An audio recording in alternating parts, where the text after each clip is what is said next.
Alhamdulillah wa syukur lillah wa la haula wa la quwata illa billah. Salatan wa salaman da'iman ala syafi'ina wa maulana wa habibana wa sayyidina Muhammad wa ala alihi wa sahbihi ajmain, amma ba'du. Segala lafaz pujian dan sanjungan kita persembahkan hanyalah kepada sang pujaan tercinta, yakni Allah Subhanahu wa ta'ala. Untayan ini merupakan narasi terindah yang patut kita rangkai dalam lisan kita sebagai ucapan rasa syukur kita atas berbagai nikmat yang dikaruniakan oleh Allah Subhanahu wa ta'ala, terutama nikmat iman dan nikmat Islam yang telah terpatri di dalam hati dan sanubari kita. Salam dan salawat semoga berlimpah kepada sang junjungan Nabiullah Muhammad sallallahu alaihi wasallam, Nabi yang telah menjadi inspirator sekaligus menjadi pelaku sejarah peradaban, Nabi yang telah mengeluarkan umat manusia dari alam kebodohan menuju alam kecerdasan. Dengan kata lain, minas zulumati ilan nur dalam seluruh aspek kehidupan manusia, dengan menjanjikan barang siapa yang mengikuti ajarannya maka niscaya ia akan selamat di dunia dan di akhirat. Dewan Hakim yang arif dan bijaksana serta para hadirin dan hadirat rahimakumullah. Bapak Ibu, apa kabar? Apakah sehat semuanya? Alhamdulillah.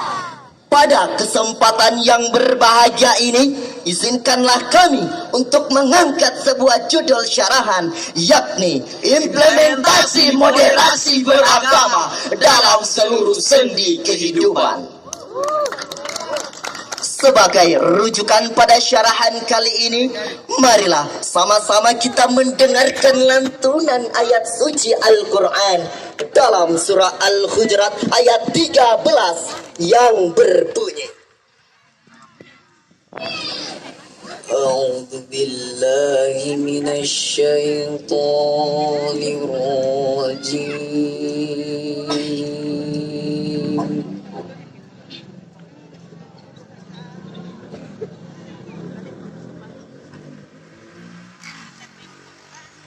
Bismillahirrahmanirrahim.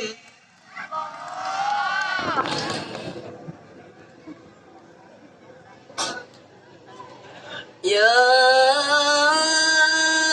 ayyuhan nasu inna khalaqnakum min dzakarin wa unsa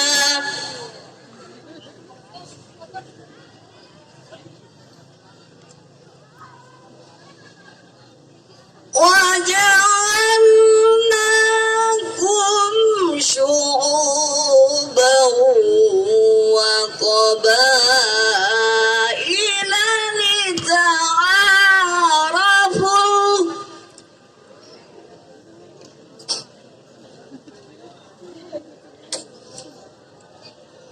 Inna akramakum 'indallahi atqakum. Innallaha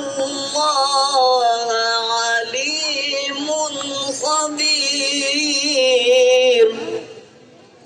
Yang artinya, aku berlindung kepada Allah dari godaan syaitan yang terkutuk dengan menyebut nama Allah yang Maha Pengasih lagi Maha Penyayang. Wahai manusia, sesungguhnya kami menciptakan kamu dari seorang laki-laki dan seorang perempuan, dan menjadikan kamu berbangsa-bangsa dan bersuku-suku, supaya kamu saling kenal mengenal. Sesungguhnya orang yang paling mulia di antara kamu di sisi Allah ialah orang yang paling takwa di antara kamu. Sesungguhnya Allah Maha mengetahui lagi Maha mengenal.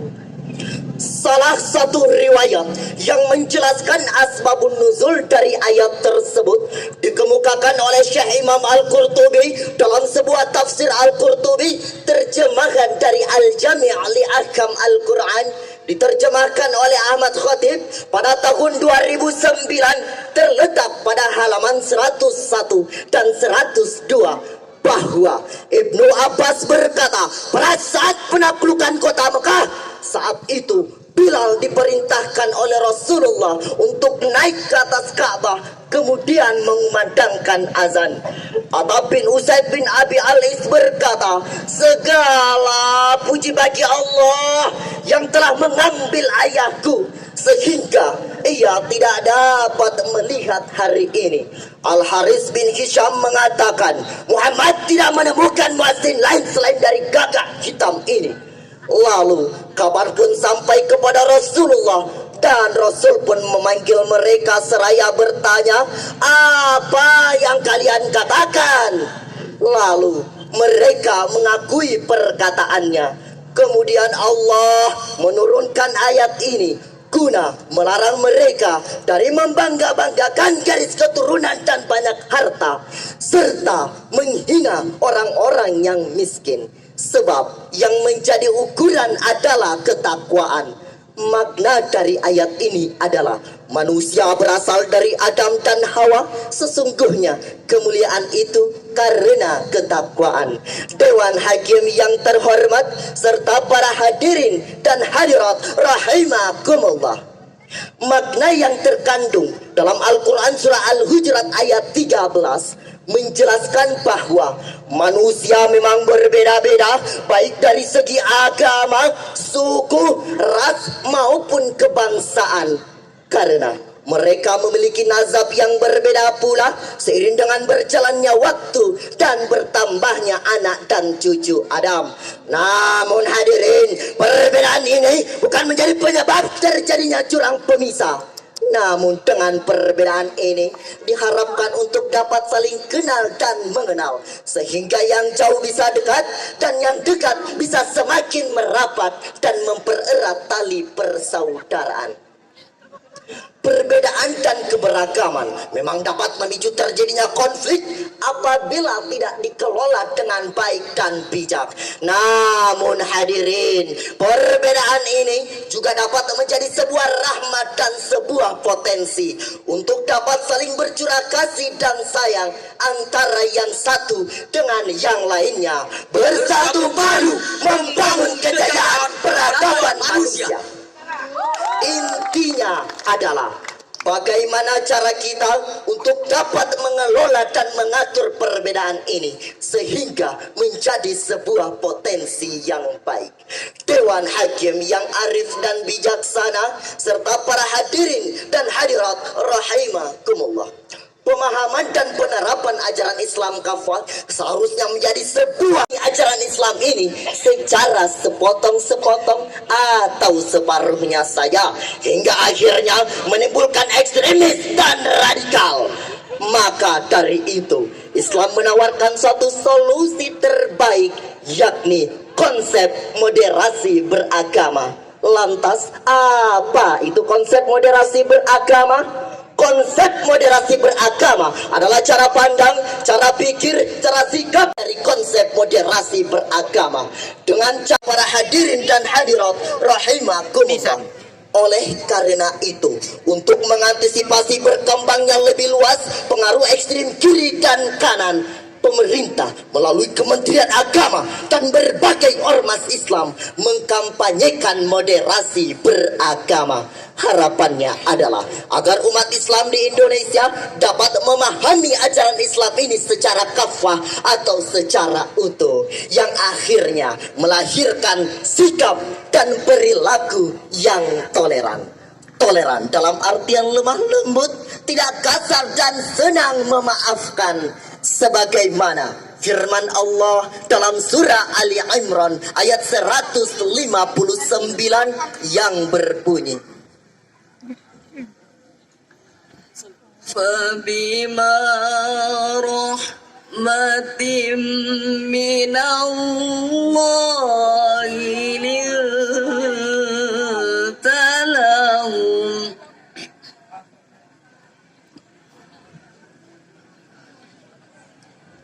ولو كنت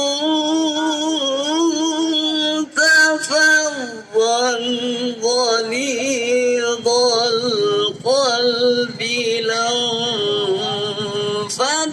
لانفضوا من حولك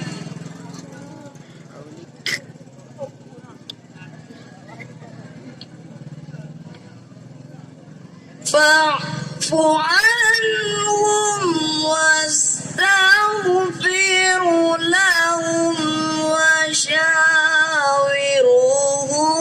في الأمر فإذا عزمت فتوكل على الله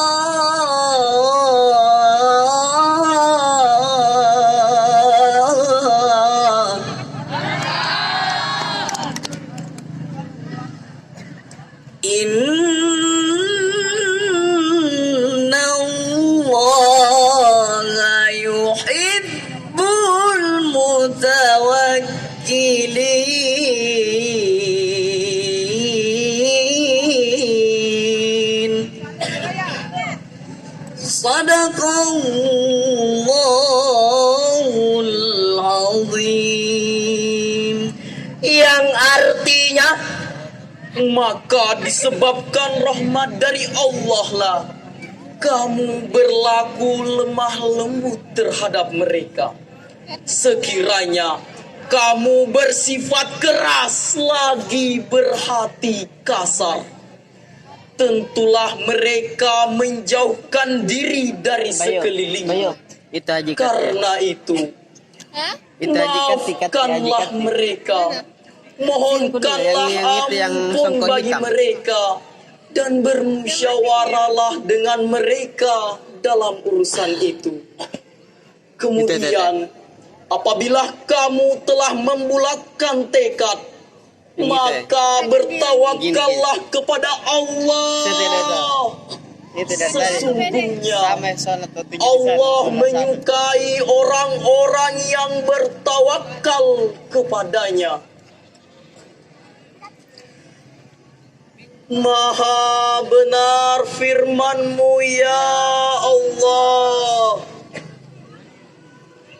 Maha benar firman-Mu ya Rabbi. Maha benar firman-Mu ya Zal Jalali wal Ikram. Lagi Maha Agung. takbir. Ayat tersebut menjelaskan tentang ajaran Islam kafah yang implementatif atau dapat dengan mudah dipraktekkan dalam kehidupan sehari-hari kita. Menurut Imam Ibnu Katsir dalam tafsirnya mengatakan bahwa Allah Subhanahu wa taala berfirman kepada Rasulnya seraya menyebutkan anugerah yang telah dikaruniakan kepada mereka, yakni sikapnya yang lemah lembut serta tutur katanya yang terasa menyejukkan hati. Wa bima rahmatin minallahi lintalahum, yakni sikapmu yang lemah lembut terhadap mereka tiada lain itu dijadikan oleh Allah sebagai rahmat buatmu dan juga rahmat buat mereka. Dalam ayat tersebut juga dijelaskan bahwasanya Rasulullah senantiasa mengutamakan musyawarah dalam berbagai masalah atau konflik yang dihadapi. Fa'fu anhum wastaghfir lahum wasyawirhum fil amr. Sebagaimana musyawarah yang dilakukan oleh Rasulullah ketika perang Badar guna mencegat iring-iringan dari kafilah kaum musyrik, di mana para sahabat bertekad dan mengatakan, "Ya Rasulullah, andai engkau membawa kami ke lautan, niscaya kami tempuh laut itu bersamamu. Dan apabila engkau membawa kami berjalan ke Barkil Rimat atau sampai ke ujung dunia pun, niscaya kami mau berjalan bersamamu." Makna yang terkandung dalam Al-Quran surah Al-Imran ayat 159 juga menjelaskan betapa pentingnya bertawakal dan berserah diri hanyalah kepada Allah Subhanahu wa ta'ala. Fa iza azamta fatawakkal 'ala Allah, yakni apabila engkau telah apabila engkau telah membulatkan tekad, maka hendaklah engkau bertawakal kepada Allah Subhanahu wa ta'ala. Innallaha yuhibbul mutawakkilin. Sesungguhnya Allah menyukai orang-orang yang bertawakal kepadanya. Dewan Hakim yang mulia serta para hadirin dan hadirat rahimakumullah. Sebagai kesimpulan pada syarahan kami bahwa konsep moderasi beragama dapat kita implementasikan dalam beberapa langkah, yakni yang pertama, berusaha meraih rahmat dari Allah dengan senantiasa bertakwa kepadanya. Yang kedua, berlaku lemah lembut terhadap sesama manusia. Yang ketiga, saling memaafkan. Yang keempat, saling mendoakan. Yang kelima, mengutamakan musyawarah dalam berbagai masalah atau konflik yang dihadapi. Serta yang keenam adalah bertawakal dan berserah diri hanyalah kepada Allah Subhanahu wa ta'ala.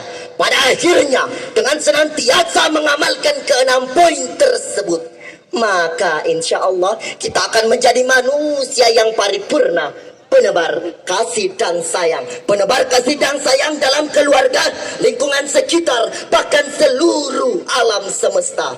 Sejahtera mensejahterakan di dunia, serta bahagia dalam kenikmatan di akhirat. Demikianlah syarahan yang sempat kami sampaikan. Sebagai pantun penutup, membaca buku di perpustakaan, Indonesia maju dengan keberagaman.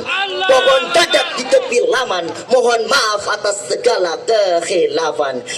Akhiru kalam, unzur maqala wala tanzur mangqala. Ihdina siratal mustaqim. Summa salam. Wassalamualaikum warahmatullahi wabarakatuh.